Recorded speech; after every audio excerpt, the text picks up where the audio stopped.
when names like Marcus Garvey, Barack Obama, Martin Luther King, Lord Baden-Powell, Nelson Mandela, Bob Marley, when such names are mentioned, there's something that comes into your mind.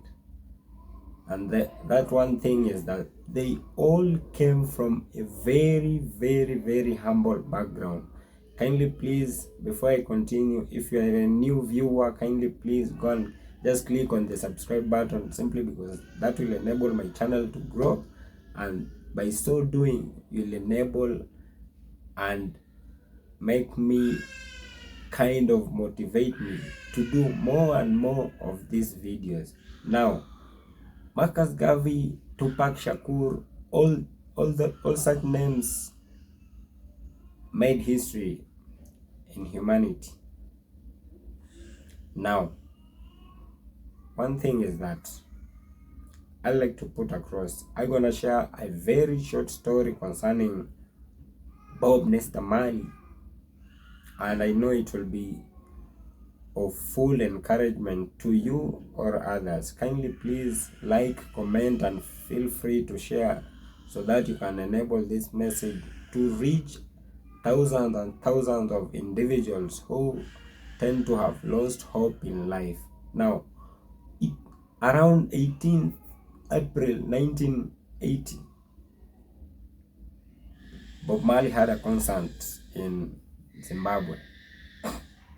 And more so, in that concert, he was the only international artist, reggae artist, who was invited, simply because of one of his best and all-time songs that many people love around the globe, called Zimbabwe.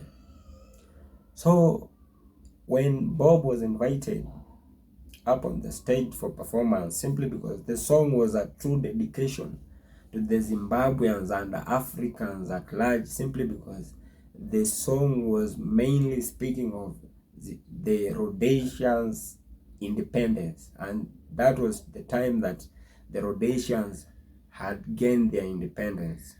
So when Bob entered the stage, there were several dignitaries that were present, and among the dignitaries were musicians across Africa, and also there were some African presidents who were in attendance. So when it was Bob Marley's time, when he climbed up the stage, he started greeting all the dignitaries present before he began his live performance.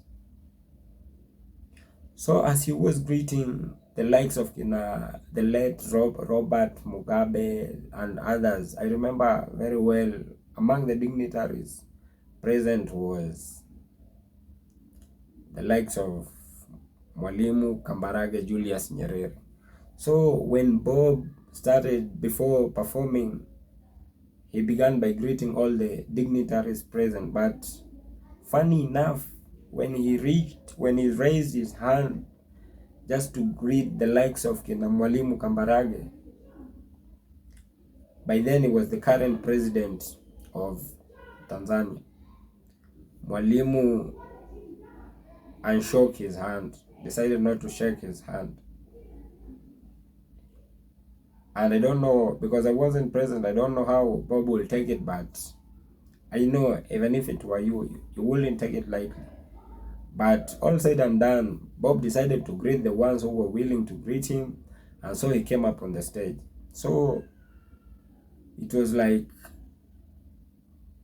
the performance had now started, and when everybody saw Bob on the stage, the tens of thousands of crowd, everybody was in cheers, chanting Bob, Bob, Bob. And beside, it was Mwalimu was like, oh, this man ought to be a big man. Why did I decide to do so? So Bob just had to perform in his show until he finished. And when he was done, during the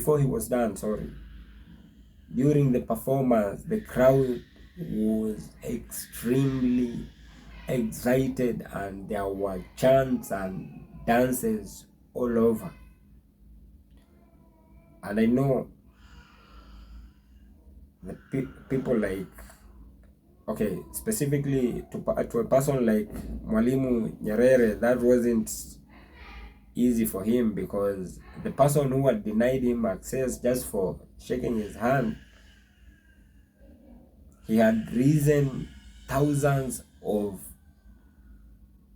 hearts for the Rhodesians, because everybody had changed their mood just because the live performance that Bob had brought on the stage on that 18th April 1980. Everybody was extremely happy. So during the performance, Mwalimu himself had to stand, and he had to go and shake Bob's hand. What do I mean by this story? I'm just trying to drive a point that irrespective of the situation you are, irrespective of where you come from, always believe that there is always a better tomorrow. And one thing in life that many people have never understood is that we human beings usually fail in life simply because we never realize how close we are to success. So now here's the thing. What if Bob had given up simply because there were one or two dignitaries that had gone against his will of shaking his hand? He wouldn't have been paid, he wouldn't have performed, and his recognition would have gone low. What am I trying to mean? I'm just trying to tell you that even gold itself, for it to be gold, it has to be smelted through very hot fires for it to be brighter gold. I don't know what you're going through currently, but irrespective of the situation that you're going through, always believe there is a better tomorrow. Kindly please, this is a message of hope. This is a message of success. And one thing you should put in mind in the history of mankind is that close to 75 to 85% of world's most prominent billionaires, they all must have come from very humble background. So to me, that is a pure motivation that should keep on motivating you and never give up in life, because you never know what the future holds for you. Thank you for listening to me. Kindly please share this message. Kindly please don't forget to click on the subscribe button so that you can help my channel to grow. Thank you, and may God bless you. See you next time.